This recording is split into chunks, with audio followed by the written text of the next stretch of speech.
Hi, I'm Sarah. Hi, I'm Ella. I am Sarah. Hi, I'm Alex. And today we're continuing the video from last week on society's expectations of women. So yeah, there was a lot to talk about in the first video, so you should definitely go and check that out as well. But yeah, there was a lot that was left, still not discussed and talked about. So I'm just gonna go straight in and ask some like other questions I hadn't asked. If that's okay with you guys. Is there any been a time like during your childhood where you've noticed a different, like if you have like any brothers, where you've noticed your parents allowing them to do things that you weren't able to do? Yeah, so I have one older brother and one younger brother. And I mean, not only just growing up, but even like at this age, there's so many examples I can think of. But one that strikes me that happened pretty much 2 years ago. Me and my dad went for a walk with my dad's girlfriend at the time, and my dad was sort of talking about how my older brother, when he went to uni, and how he was a bit of a jack the lad, sleeping around. If you thought his reputation was bad when he was at school, his trust me, it got worse at uni, and like was speaking like he was proud of it. And my dad's girlfriend at the time went, "Oh, would you react the same if it was Sarah that was saying that?" And my dad was like, "Probably not." And I've only got a boyfriend, and that's the only person I've been with the whole time I've been at uni. My experiences are so much different, but I know for a fact that if I was the same and had experienced the same as my brother, it wouldn't have been treated the same. But I think that's like quite a historical thing I found within my family. Like I have to kind of be reserved in a lot of things, whereas they're more allowed to express themselves in many ways, not just in regards to sex, but yeah.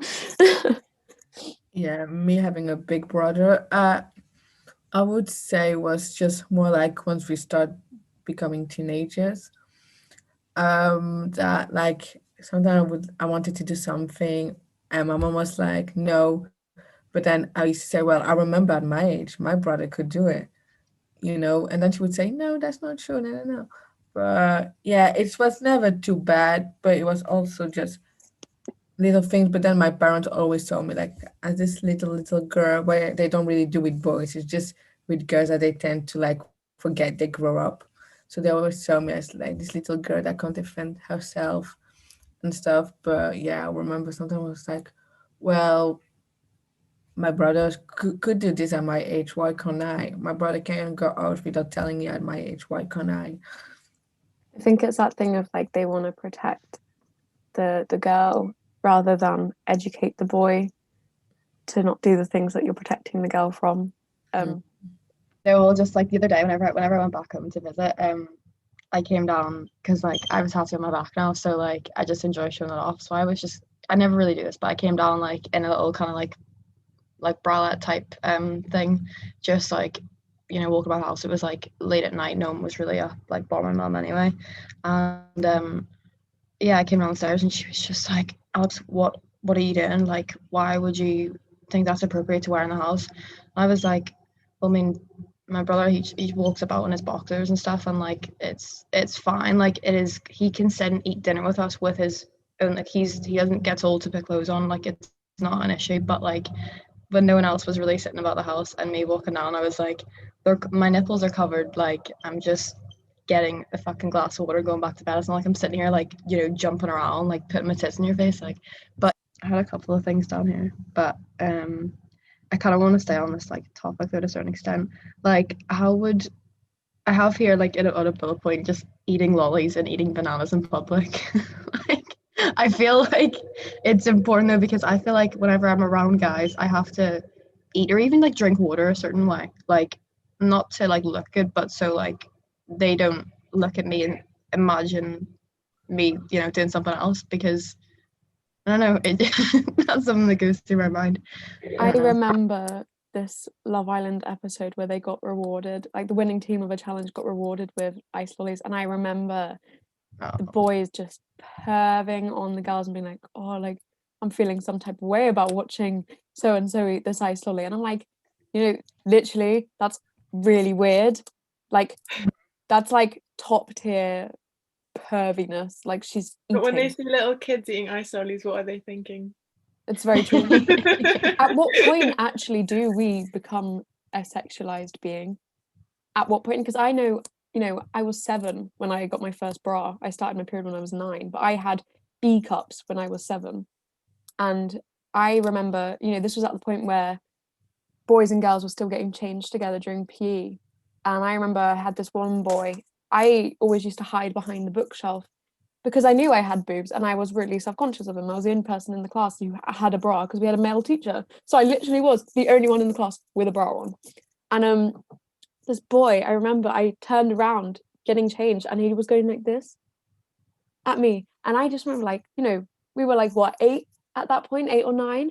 And I'm like, so you're already 8 or 9 and you're already like noticing that because I'm wearing a bra, that makes me like a point of focus. And I'm like, at what point? Because, you know, and in my opinion, like, I feel like the mindset of, you know, just because someone has boobs doesn't make them a sexual being. It's literally a part of like puberty and growing up and, you know, all those sort of things. And I'm like, I would love to know at what point we become sort of like this overly sexualized.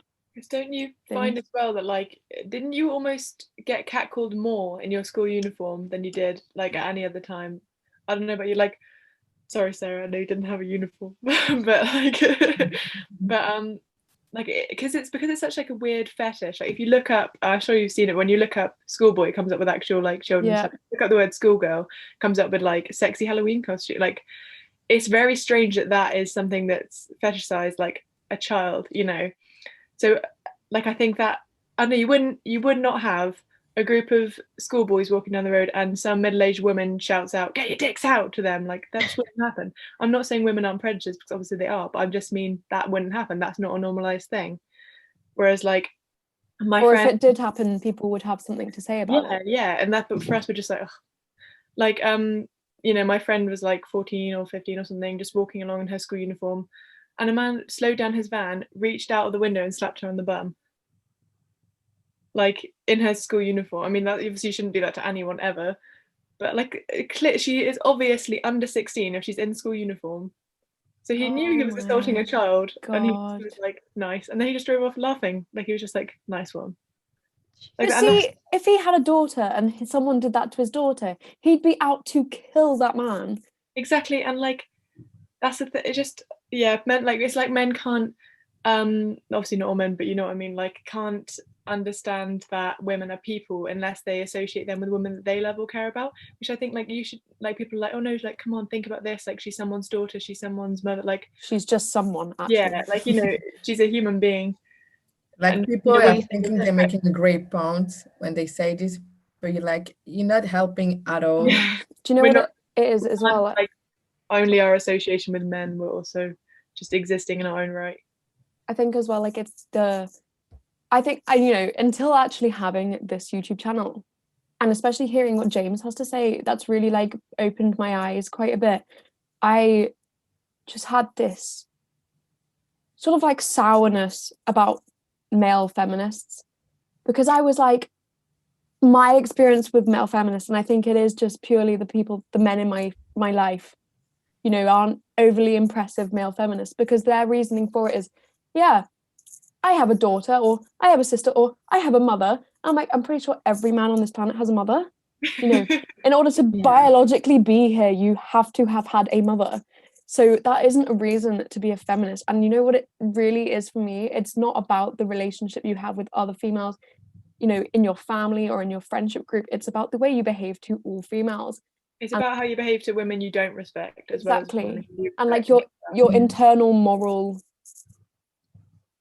you know, I can't think of the word, it's so annoying, but like your eternal like sort of moral compass. That's it, moral compass. Like, you know, you have to see all women as equal and all women as deserving respect. Say a lot of guys also just respect women that they think are beautiful, that they fancy. That's the other thing. Yeah, no. Yeah, I'm so skeptical. if it you know, often if it's like, if they will listen, like there's such a thing of like, oh, they'll listen to pretty feminists, like, you know, if there's a pretty girl telling them like, oh yeah, then they'll be like, yeah, no. Or if they're being nice about it, like if you're being a nice feminist, you know, or if there's like an angry woman who they don't find attractive, they're going to be like, oh, shut up, like The pick me feminist. yeah. Yeah. No, I was gonna say about like the cackling thing. Like, do you reckon that part of it could be that, like, if an older woman had shouted that, like, you know, to schoolboys, is it because of also how we view each sex? Like, men are just, it's kind of like a joke now that like men just love sex, and like men are kind of animals and things like that, whereas women still aren't really seen as that fully yet. Like, everyone's aware they should be, but no one is still not accepted at all. And I feel like maybe would cackling be a thing for women if it was Normalized. still, even like, I know myself, I wouldn't cackle anyone. No. But that's because I've grew up the way we've grew up. Like, if we grew up with the same kind of sexual freedom as men do, and that amount of like not authority, like feel like they have a right to you or something, or like some kind of claim over you, or like that they deserve your attention. I think if we grew up in that, I don't know, it'd be interesting to see like if it was a bit more balanced in that way. I think the thing that is like quite important to consider, and I had this conversation with my dad actually, and I said, like, statistically across the world, perpetrators are majority men, and he thinks that is because perhaps men that have been victimized won't come forward. I'm like, but even the men that do come forward, within those statistics, the perpetrators are still men. Yeah, I was going to say that. And it's, you know, just because men are being victimized doesn't mean they're being victimized by women. And I'm not saying that there aren't female perpetrators out there, because there are. But the female perpetrators could go for a man or a woman, you know. But statistically, that is why. And I said, it's not, you know, the whole reason of that is the biological makeup of what makes a man. You know, there's, like, biologically, their purpose on earth is to procreate and is to sow their seed and, you know, get women pregnant. And if you think in the animal world, like, a male rabbit would go, you know, around and impregnate loads of female rabbits, and they would have loads of babies and blah blah blah. And like, that is biologically, at the simplest terms, the purpose of a man. But we are, as humans, we're very developed species. We have emotions, we have feelings, and we, you know, it's not as simple as that. But I think a lot of the time, subconsciously, there's always this in a man's mind. I think, you know, this is obviously coming, I'm not a man, I don't know, but like, from how I feel like it's always there, like, subconsciously, this, or like internally, there's this like this urge to procreate, because that is what, you know, they're on this earth to do.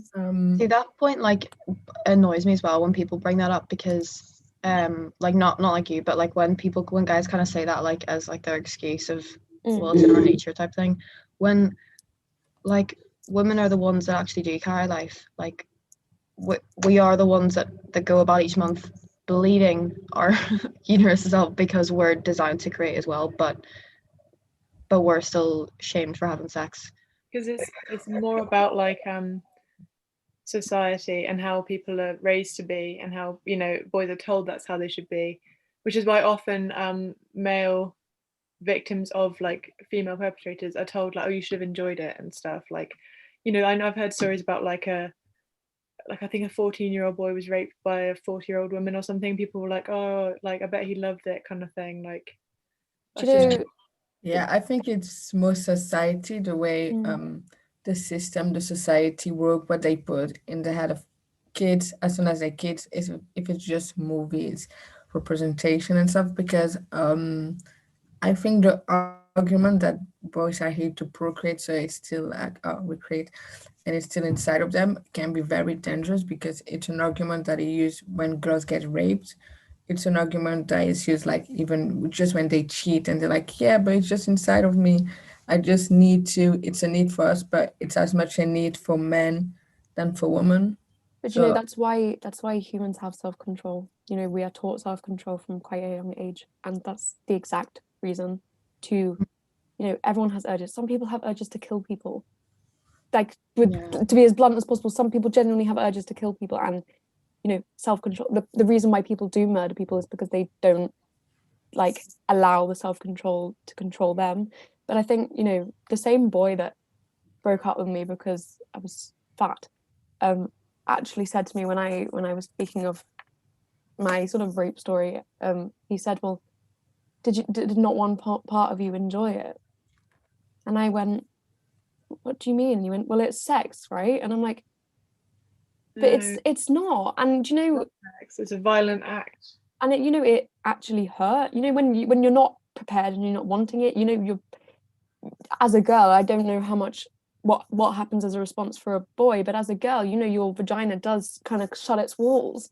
You know, the muscles tense up and it's hard for anything to go inside, and it hurts when that is then forced upon you. And I was just saying it, like, what a stupid thing to say. And I've had this conversation with a couple of boys about Mel B and how her ex-husband was quite abusive, or very abusive actually, to her, and you know, more often than not was trying to force her into threesomes with another lady. And these two boys that I was discussing it with said, doesn't sound too bad. Like, at the thought of a threesome, I'm like, well, it is bad because she's not wanting that. She's not giving consent to that. She's being forced into a sexual like situation she doesn't want to be in. And all in those two examples, all the boys are thinking about is how it's just sex, you know. Yeah, like if you haven't, like, I think the important thing is to separate the idea of sex from rape, because rape is nothing to do with sex. It's like a violent power act. Like, it's not the same thing. And people need, like, you know, there's so many different examples or metaphors people use, but like, it's just not the same thing.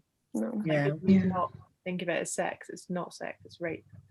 I think the whole point with like the whole like with rape and stuff and the sort of education on it, I think, is that it's just such a sore subject and people don't want to talk about it. And I know that from my own experience, like, I haven't even told, and my family know that it happened, but no one wants to talk about what actually happened and what, you know, what the aftermath was, what, you know, everything like that.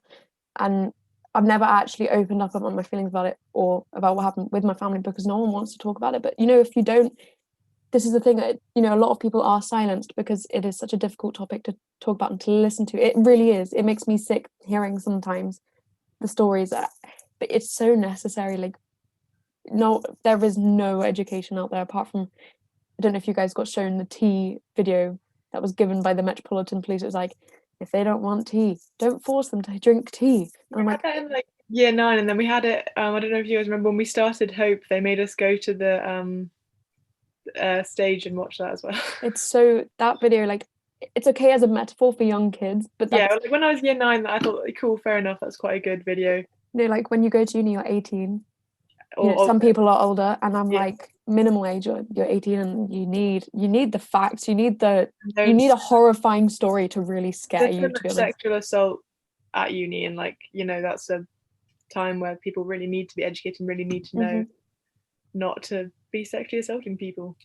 Yeah, on a completely different topic, I want to kind of hear what you guys think about like daycare, and if you would like ever leave your kids at a daycare, like, which is, you know, only men that work there, because I know it's always been women that work in those kind of industries and in schools and things like that, but like for younger kids anyway, and just the kind of, and that's probably based on the maternal role, and then the violence, the kind of more aggressive side of men, of why maybe just they're probably not better with kids, that whole idea.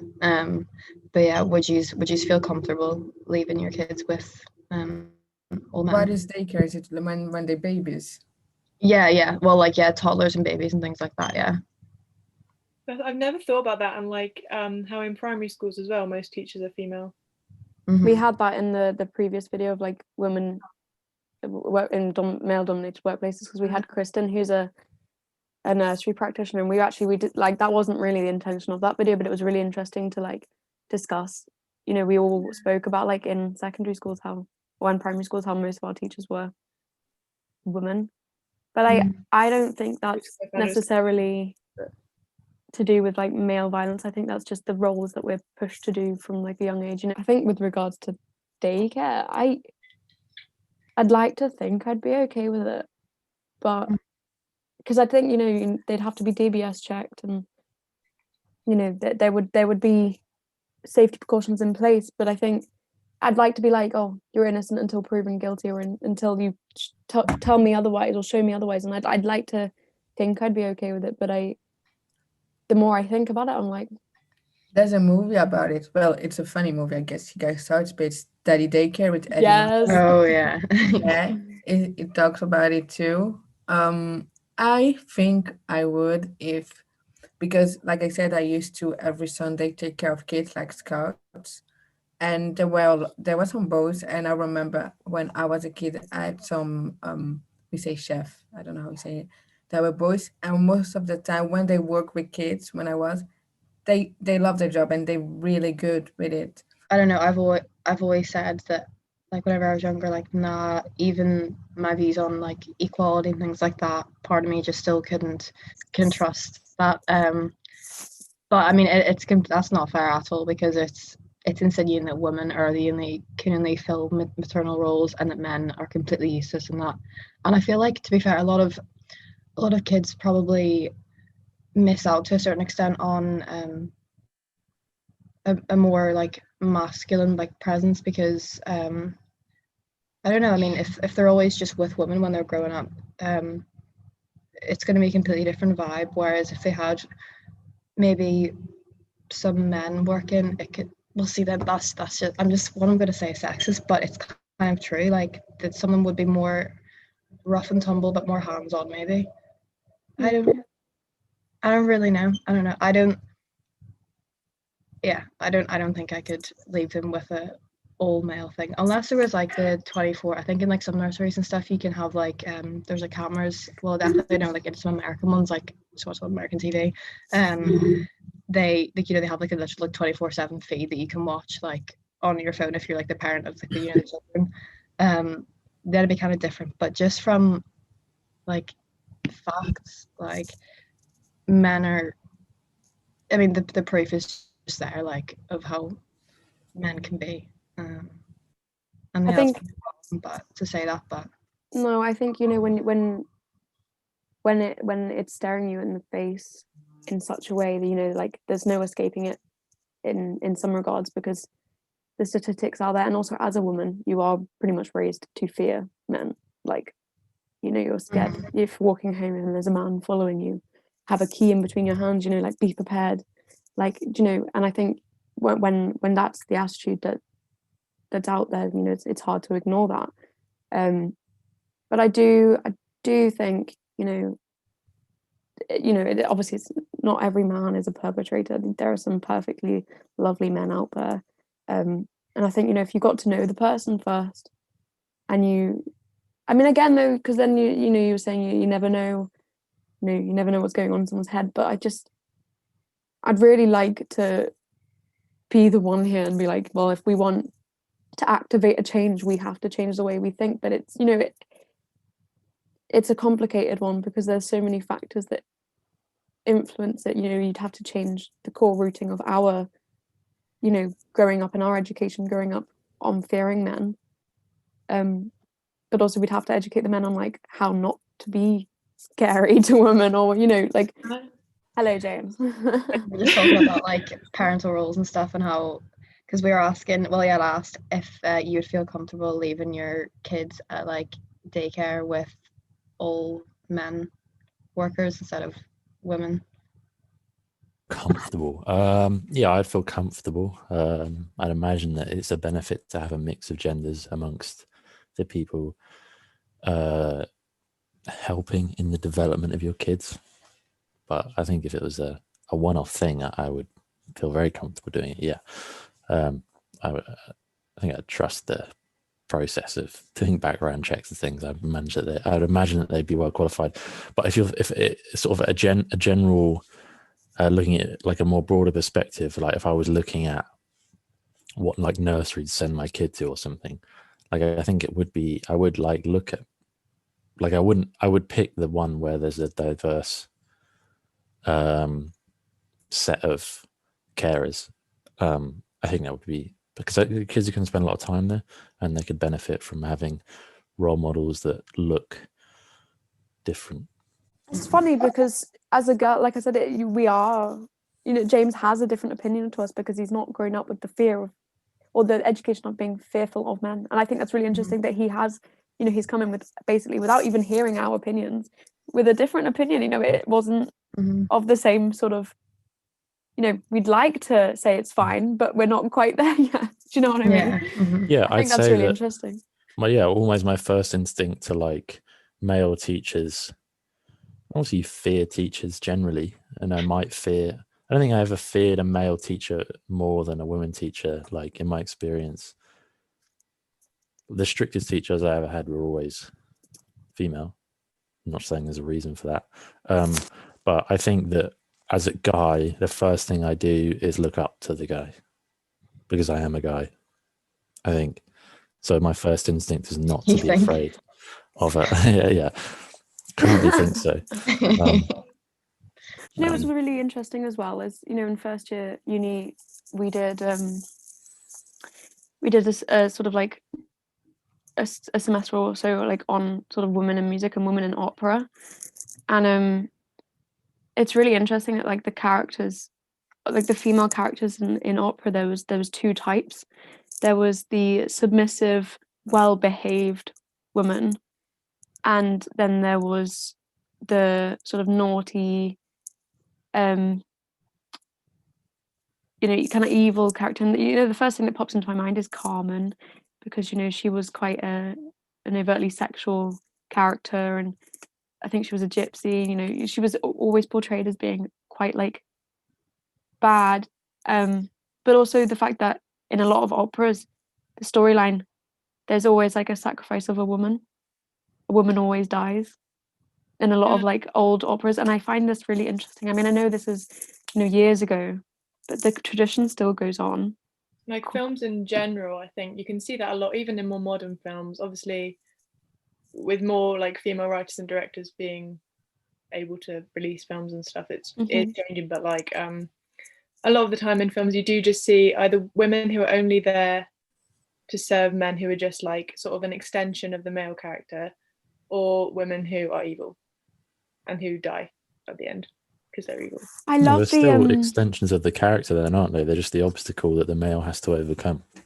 Yeah, well, exactly. Like the whole the whole femme fatale thing of it just being sexualizing women in general, but I mean it's because necessary for films to a certain extent. But yeah, it's always kind of the woman has to have some kind of link to the main characters. The vetting process as well. Like I don't think even Harry Potter passes that. Like there's loads of films, like really famous films that you would think should pass it. So it's like, I mean, for anyone who doesn't know, it's just like the two female characters have to have a discussion in the film about something that isn't a man. Yeah. Like that, you don't have that in very many films actually.